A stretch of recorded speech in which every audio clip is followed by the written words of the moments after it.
Buenos días, chicos. Hoy vamos a seguir con el tema de sección plana de cuerpos geométricos. Hoy vamos a pasar a tratar prismas y cilindros. La semana pasada lo hicimos con pirámides y conos. Así como agrupamos pirámides y conos, ahora agrupamos prismas y cilindros por la semejanza que tienen en su generación, podríamos decir, de las superficies. Que los prismas tienen aristas, por supuesto, pero estas aristas son paralelas entre sí en el espacio y tienen como base un polígono, que este puede ser desde un triángulo hasta un polígono regular o irregular de ilimitada cantidad de lados.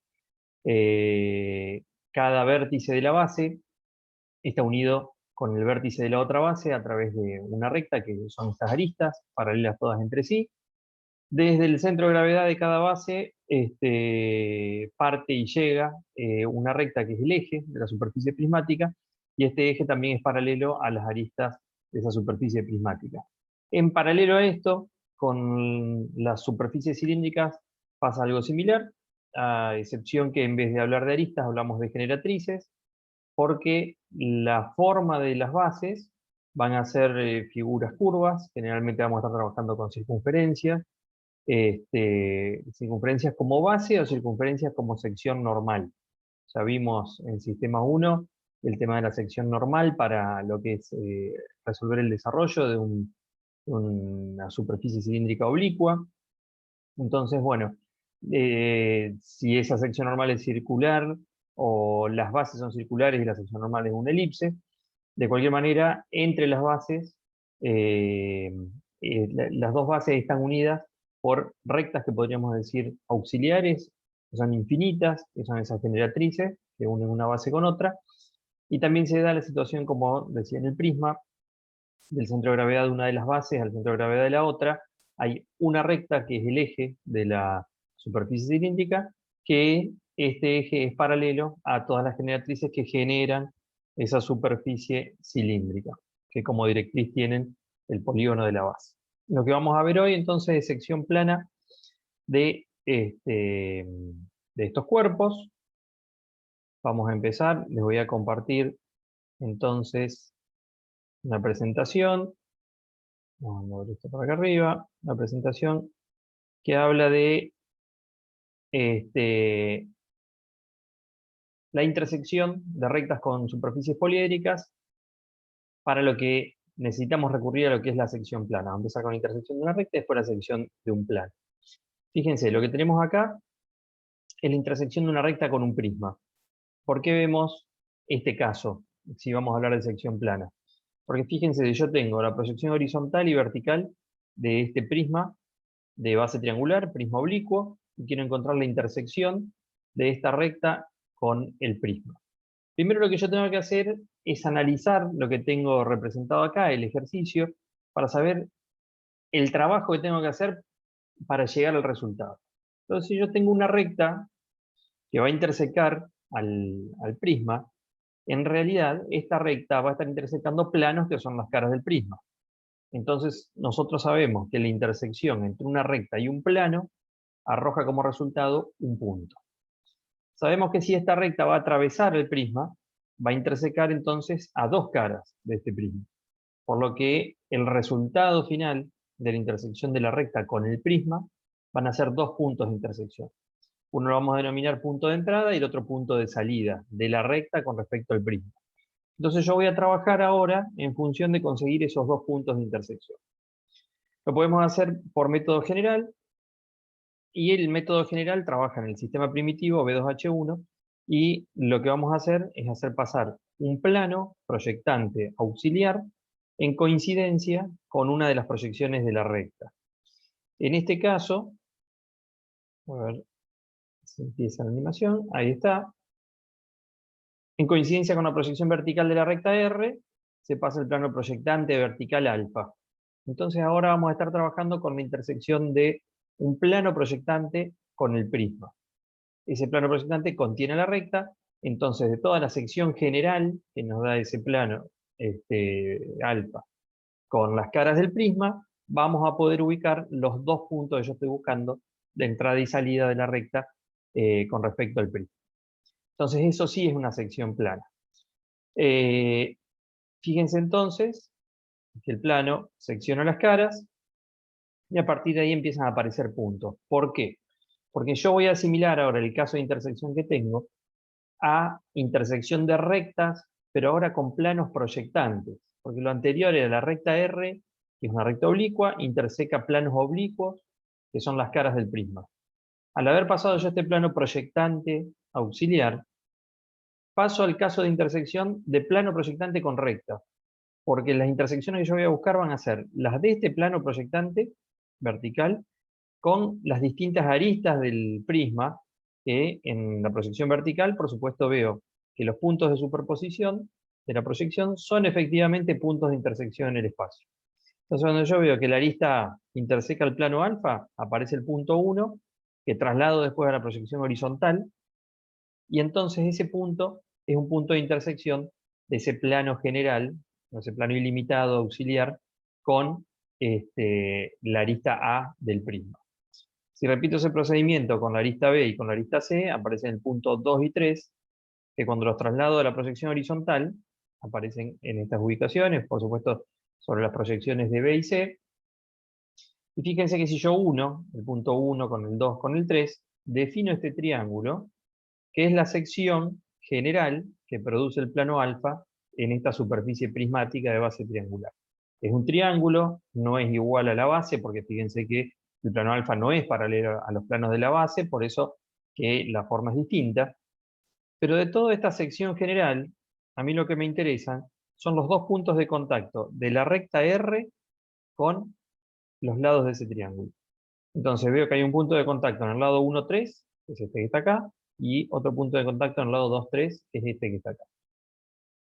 O sea, si yo interseco al prisma con un plano que contiene una recta, que es la R, y defino toda esta intersección, de todos los puntos de esta intersección me voy a quedar con los únicos dos que también son comunes a la recta. A partir de ahí lo que queda es denominarlos, en este caso es P y Q, punto de entrada y salida, y después de eso, que está resuelta la intersección, se estudia la visibilidad en proyección horizontal y vertical. ¿Se entiende? O sea, lo que hacemos primero es una sección plana del cuerpo, determinar una sección general, para entonces después ir a lo particular, que en este caso son esos dos puntos. Hay un tramo de recta entre el punto P y el punto Q, que pasa por adentro del prisma, que ni siquiera se representa en línea de trazo, sino que se considera como que no existe la recta en el interior de ese prisma. ¿Sí? Si es visible después el tramo que está por fuera del prisma de la recta, se representará visible o invisible de acuerdo a la posición con las caras del prisma. Yendo a una sección plana de un prisma, o sea, ya no una intersección de una recta, sino de un plano con el prisma, acá tenemos un prisma de base rectangular, prisma recto, las bases son planos horizontales, y el plano PQR, que es un plano oblicuo. Entonces yo quiero encontrar la intersección de este plano con el prisma por método directo, en este caso. Método directo solo lo quiero resolver en el sistema primitivo B2H1. Entonces vemos que las caras del prisma son todos planos proyectantes horizontales, ¿sí? Por la posición particular que tiene. Fíjense que AB, BC, CD y DA son 4 planos proyectantes horizontales. El prisma PQR, el plano PQR es un plano oblicuo. Si yo quiero encontrar la intersección, puedo utilizar esos planos proyectantes que ya tengo con las caras del prisma y extenderlos de manera de encontrar la intersección de ese plano proyectante con el plano oblicuo. O sea, es la intersección de plano proyectante con plano oblicuo. Fíjense, se extiende la cara AD, se hace ilimitada, tomando este plano alfa con proyectante horizontal, que contiene la cara, y ese plano alfa interseca al triángulo PQR, marcando dos puntos en dos de sus lados. Uno en el lado PR y otro en el lado RQ. Ese punto 1, sub 1, y este otro punto que está acá, en el lado RQ, se trasladan a la proyección vertical, se unen, y entonces, perdón, el 1 está en A. Estos puntos auxiliares no están denominados acá. Este punto sobre el lado PR y este punto sobre el lado RQ se trasladan al vertical, se unen, y al cruzarse o al intersecar a la arista A y a la arista BD, perdón, son dos rectas verticales, aparecen el punto 1 y 4 como puntos reales de intersección de las aristas A y D con el plano PQR. Esas son rectas que intersecan el plano, pero resulta que esas rectas son aristas del prisma y son lados de la cara AD, de la cara AB y de la cara DC. Quiere decir que yo ya encontré dos puntos de intersección entre el prisma y el triángulo oblicuo. Si yo paso otro plano o considero otro plano, pero fíjense, ahora ni siquiera uso las caras del prisma, sino que busco las intersecciones, los puntos de intersección de la recta PQ, que es del triángulo, cómo intersecan con las caras del prisma. O sea, ni siquiera necesité extender los planos para encontrar estas intersecciones. Las caras del prisma ya sabemos que son proyectantes horizontales. El caso es intersección de plano proyectante con recta. Entonces, en esta proyección, el punto M y el punto N aparecen directamente como superposición de la proyección. Y cuando los quiero trasladar a la proyección vertical, van a estar, por supuesto, sobre la proyección vertical del lado PQ. Entonces acá está M, acá está N. Ahí entonces fíjense que esto, como el lado o la cara BC del prisma no es intersecada por el triángulo, sino que el triángulo hace como una mordedura en el prisma, no voy a definir toda una sección general que secciona todo el prisma. La intersección va a empezar en el punto M, va a pasar por el punto 1, por el punto 4 y va a terminar en el punto N. Una vez que obtuve esos puntos, lo único que me queda es unirlos en esa secuencia como corresponde, o sea, puedo observar la proyección horizontal en este caso y ver esa secuencia, ¿sí? Recorrer las caras del prisma, y eso me da la idea de cómo unir los puntos de intersección. Quiere decir que yo, una vez que uno esos puntos, como está acá en el vertical, tengo esto, que es la sección que el triángulo genera en el prisma recto. A partir de ahí, lo que se hace es estudiar la visibilidad, y entonces, fíjense que hay una visibilidad particular para la proyección horizontal y otra visibilidad para la proyección vertical. ¿Sí? Pero entonces ahí definimos sección plana del plano triangular con el prisma por método directo. Si nosotros quisiéramos hacerlo por método indirecto, muchas veces el más usual, cuando ya los casos son un poquito más complejos, la cantidad de aristas, lo que tenemos que hacer es convertir o simplificar este ejercicio de manera que me permita resolverlo en ese sistema. Y la mejor manera va a ser siempre colocar o transformar el plano que secciona el prisma, transformarlo en plano proyectante. Para esto lo que se hace, es buscar una recta horizontal del plano, que en este caso el lado PQ es una recta horizontal, y convertir esa recta horizontal en recta de punta. Entonces, para que eso pase, donde la recta horizontal está en verdadera magnitud, que es la proyección horizontal, trazamos un nuevo sistema, una nueva línea de tierra perpendicular a esa verdadera magnitud. Entonces sabemos que cuando tomemos las cotas del plano B2 y la traslademos al plano B3, punto P y Q van a tener la misma cota. Si además están sobre la misma línea de referencia, P sub 3 y Q sub 3 van a estar coincidiendo en el mismo punto. Al convertir una recta horizontal de un plano en recta de punta, convertimos el plano en proyectante, que es lo que pasa acá. Se completa esta proyección de B3 con la nueva proyección del prisma, para lo que, fíjense, se traen los puntos de este nuevo sistema y las cotas se toman en el B2 y se trasladan al B3. Y entonces ahora el caso de intersección que tengo en este sistema B3H1 es el de un plano proyectante que interseca a un prisma, pero que en realidad yo voy a buscar las intersecciones del plano proyectante con las rectas que son las aristas del prisma. Entonces, de esa manera, encuentro, fíjense, el plano lo hago limitado, y de ahí obtengo los puntos de intersección. 4 puntos de intersección del plano beta con cada una de las aristas del prisma. Fíjense, ahí se completó la proyección horizontal, que por supuesto no se ven porque coincide con las proyecciones de las caras del prisma. Se trasladan al vertical tomando las cotas en B3, trasladándolas a la arista que corresponde en B2. Acá sí se recompone o se obtiene una sección general completa, más allá de los límites del triángulo, y a partir de esa sección general se encuentran los puntos intermedios, o la intersección sería de la recta PQ con el prisma, que es el punto M y el punto N, ¿sí? Que ya lo habíamos visto en el caso anterior. Y entonces eso nos define cuál es la sección particular con la que nos vamos a quedar y la sección general que no vamos a utilizar. A partir de ahí, el estudio de la visibilidad, igual que en el caso anterior, en este caso ya en las tres proyecciones, y obtenemos el mismo resultado que por el otro método. O sea que siempre que nosotros estemos hablando de una sección plana, de un cuerpo, es una sección que produce un plano en las caras de ese cuerpo. Y es, podríamos decir, intersección de plano con plano, que generalmente pueden llegar a ser un proyectante y un oblicuo, o dos oblicuos, o también podrían ser dos proyectantes, pero serían los casos más complejos de intersecciones, que nosotros lo que tenemos que hacer es reducirlo o llevarlo a los casos más simples. Entonces, utilizando los planos proyectantes auxiliares y las aristas o generatrices de la superficie, que ya vamos a ver esto aplicado a cilindros, vamos a encontrar los distintos puntos, que entonces uniéndolos nos van a recomponer o nos van a definir la intersección o la sección que estamos buscando, ¿sí?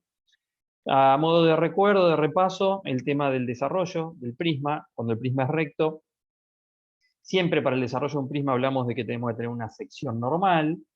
En el prisma recto, como las bases son normales a las aristas, decimos que la sección normal que utilizamos para desarrollarla es la base, o coincide con la base. Hay una sección normal trazada a una altura X, y el desarme o el desarrollo justamente del despliegue del desarrollo en una sola pieza, caras consecutivas, que entonces si yo pliego un corte, puede ser de cartulina o lo que sea, por las líneas de las aristas, voy a recomponer el volumen del prisma. Como el prisma recto, como les decía, las bases ya son secciones normales a las aristas, es que no hacemos una sección normal aparte, sino que trabajamos con la verdadera forma de la base, la verdadera magnitud de los lados de la base, para desarrollarla en una línea, que se denomina transformada de la sección normal, y perpendicular a esa línea transformada de la sección normal, se trazan las aristas en verdadera magnitud y aparece la base superior en este caso. Si yo quiero desarrollar, quiero trasladar al desarrollo la sección, la transformada de la sección. O sea, una vez que, este es el ejercicio que vimos recién, una vez que el prisma está seccionado por el triángulo y quiero trasladar al desarrollo la sección que produjo ese triángulo, lo primero que voy a hacer va a ser el desarrollo del prisma. Acá por la posición que tiene el prisma se aprovecha la proyección vertical para hacer el desarrollo en coincidencia con esa proyección. Entonces fíjense, la transformada de la sección normal o la base que se desarrolla es la inferior. Acá se empieza por A, B, C, D y termina en A. Siempre abriendo la superficie para mostrar la cara interna. A partir de ahí se trazan perpendiculares las aristas y por supuesto la base superior desarrollada. Las bases en verdadera forma, y después directamente desde las verdaderas magnitudes de las aristas, que en este caso están en la proyección vertical, se trasladan a la arista que corresponde cada uno de los puntos de intersección que encontramos. En este caso, con este cambio de plano, el plano proyectante marcó los 4 puntos, los trasladamos al H1, al B2, y directamente del B2 al desarrollo en este caso. Fíjense que si empezamos por la arista A con el punto de intersección 1, tenemos que terminar también en la arista A con el punto 1. A partir de ahí se unen los puntos, y esto es la transformada de la sección general del plano en el prisma. ¿Qué es lo que me falta para trazar la sección particular? Trasladar a la sección, a esto que yo tengo trazado acá, los puntos M y N, primer y último punto de la sección particular. Una vez que están trasladados esos puntos, se refuerza el tramo de sección con el que nos vamos a quedar, y eso entonces es la sección particular marcada en el desarrollo, la transformada de la sección. Quiere decir que si yo recorto una cartulina con esa forma del desarrollo del prisma y además voy calando las rectas, esas líneas que me marcó la sección particular, yo después voy a poder insertar un plano con la misma forma del triángulo, por ejemplo, de manera que en la maqueta que yo arme voy a insertar ese plano y me va a coincidir, por supuesto, con lo que es la sección que produce el plano triangular en el prisma. ¿Está? Eso a modo de ejemplo simple, es decir, armo la maqueta de este modelo, pero me traslada a los modelos las secciones que yo genero con distintos planos. ¿Qué pasaba cuando tenía que desarrollar un prisma oblicuo? O sea, donde las bases ya no son perpendiculares a las aristas.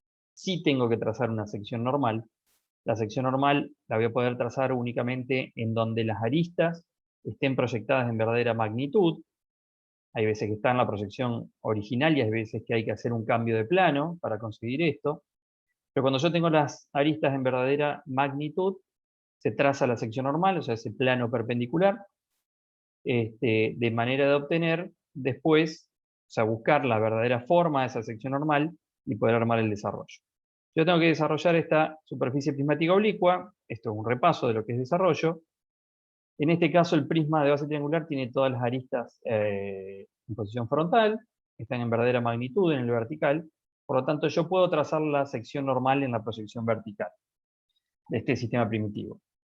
Está trazada acá en la parte central del prisma y se hubiera podido trazar a cualquier altura del prisma, incluso por fuera de la superficie prismática, porque nosotros estamos usando una sección del prisma, pero ese plano, o sea, ese prisma, si nosotros extendemos los planos, son ilimitados.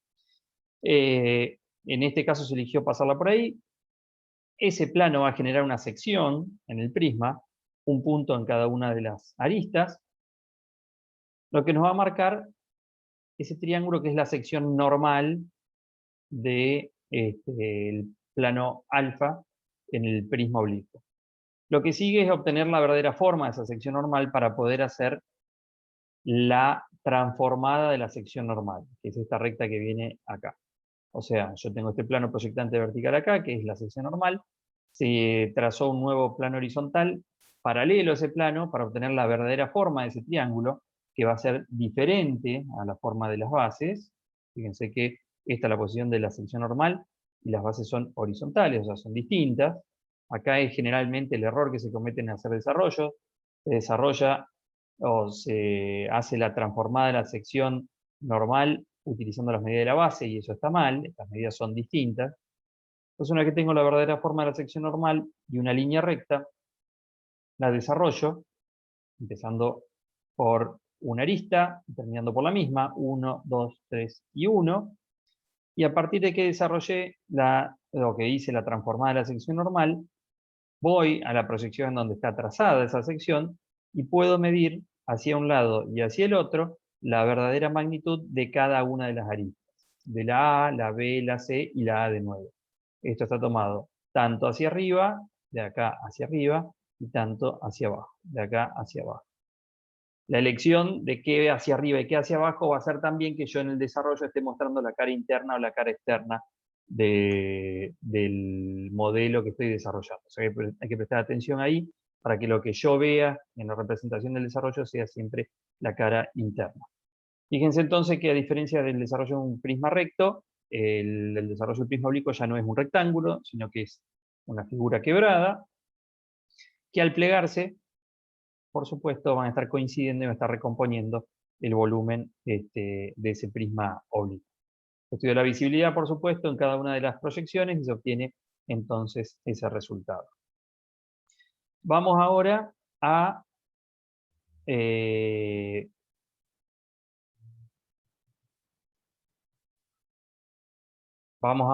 ver otra presentación con el tema de la sección normal para cilindros. Entonces, esto es del libro Imágenes de Síntesis 3, que acuérdense que están disponibles en la parte de bibliografía del aula virtual, ustedes lo pueden descargar y consultar. Entonces, sección plana de un cilindro circular recto. Acá tenemos un cilindro que las bases son dos circunferencias, las generatrices son rectas perpendiculares a esas dos bases circulares, y el plano alfa, que secciona al cilindro. Como en toda superficie curva, lo primero que tenemos que hacer, como no tenemos aristas, tenemos que buscar generatrices auxiliares, rectas auxiliares que son generatrices. Normalmente dividimos en 12 partes iguales, son 12 puntos de intersección, suficiente para tener una curva con buena precisión.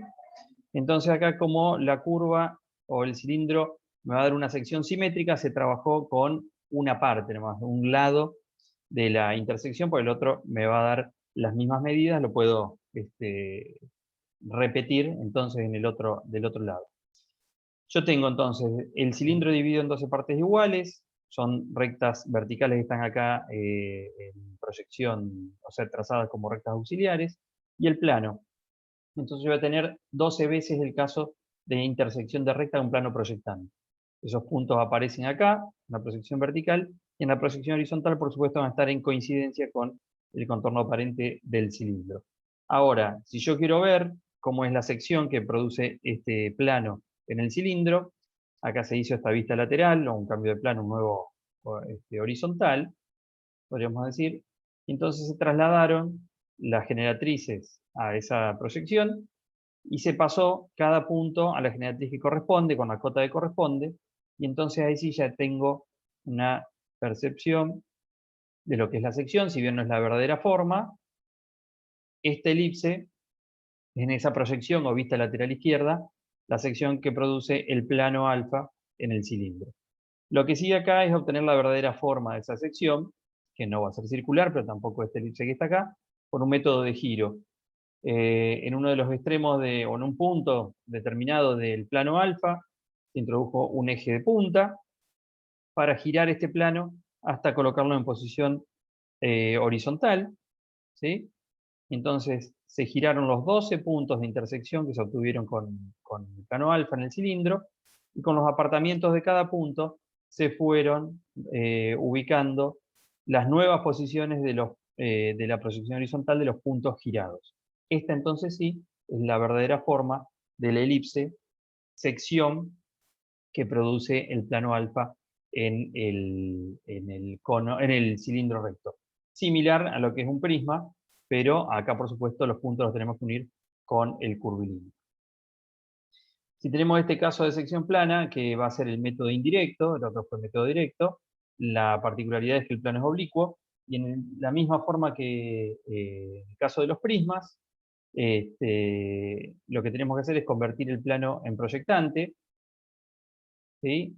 Entonces, lo que vamos a hacer es un cambio de plano, que coloque ese plano en posición de proyectante. Fíjense que primero se dividió el cilindro en las 12 partes iguales, se trasladó al nuevo sistema, o sea, al B3, y después se trasladó la proyección del plano, que es un plano proyectante en ese sistema. Se obtuvieron los puntos de intersección con cada una de las generatrices, y a partir de ahí se empiezan a trasladar a la proyección H1 y a la B2. Esto es lo que hay que tener en cuenta, hay que ser preciso, prolijo y ordenado, sobre todo, siempre colocar las denominaciones de los puntos, que es lo que nos va a poder guiar en cómo o a qué generatriz trasladar los puntos, y después también qué punto unir con qué otro punto, o sea, cuál es el primero y cuál es el que sigue. Como el plano en este caso no atraviesa completamente el cilindro, es apenitas, nomás que no termina de cortar, hay un primer y último punto, o sea, está la sección general, que sería la elipse completa, pero el segmento AD resulta que está más adentro, o sea, secciona o interseca a la superficie cilíndrica, así que por eso aparecen el punto P y el punto Q. De ahí que entonces la sección particular con la que nos quedamos va desde P, pega la vuelta por atrás del cilindro y termina en Q. Cuando se estudia la visibilidad, el resultado que obtenemos es este que tenemos acá. Bien. Y después, a ver, sección plana y desarrollo. Esto, el caso de sección plana que veíamos recién, ¿cómo lo desarrollamos?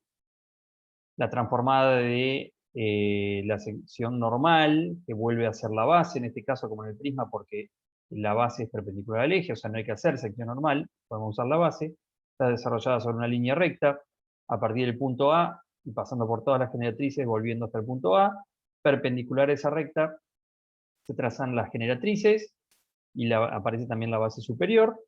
Y ahora entonces, ordenadamente, los puntos de intersección que encontramos acá se trasladan a cada generatriz en el desarrollo, de manera que cuando tengamos todos los puntos trasladados al desarrollo, los podamos unir en el curvilíneo, y obtenemos la transformada de la sección. O sea, si yo tengo que hacer el desarrollo de este cilindro y representarlo truncado, por ejemplo, o seccionado por un plano con esta inclinación, esta es la forma que tengo que cortar en la cartulina o lo que sea el material para que cuando yo armo la maqueta me recomponga esa sección plana. Lo que sigue ahí es también la manera numérica de encontrar el desarrollo del cilindro. Se trabaja con la fórmula del perímetro de la circunferencia y después se realizan las 12 divisiones en partes iguales con el teorema de Tales, que habíamos visto muy al principio del taller introductorio. Es un método gráfico para poder hacer divisiones precisas, digamos, en un segmento que a lo mejor no tiene medidas redondas o es cómodo de dividir en partes iguales. Pues ese método se replantean la posición de las 12 generatrices y a partir de ahí se trasladan los puntos igual que como hicimos, como se vio en el video. En el caso de los cilindros oblicuos, igual que en el caso de los prismas oblicuos, tenemos acá, para hacer el desarrollo necesitamos hacer la sección normal. Esta sección normal es lo mismo que hacer una sección plana. Tenemos el cilindro oblicuo con todas las generatrices en posición frontal, dos bases paralelas circulares, por lo que ya me doy la idea de que la sección normal de este cilindro no va a ser circular. Entonces en el plano vertical, lo que voy a hacer, después de dividir la superficie cilíndrica en partes iguales y obtener las generatrices auxiliares, voy a trazar un plano, en este caso el alfa que está acá, que es la sección normal porque es perpendicular a las generatrices en verdadera magnitud, y lo que sigue es obtener la verdadera forma de esa sección normal, que me da esta elipse que yo veo acá.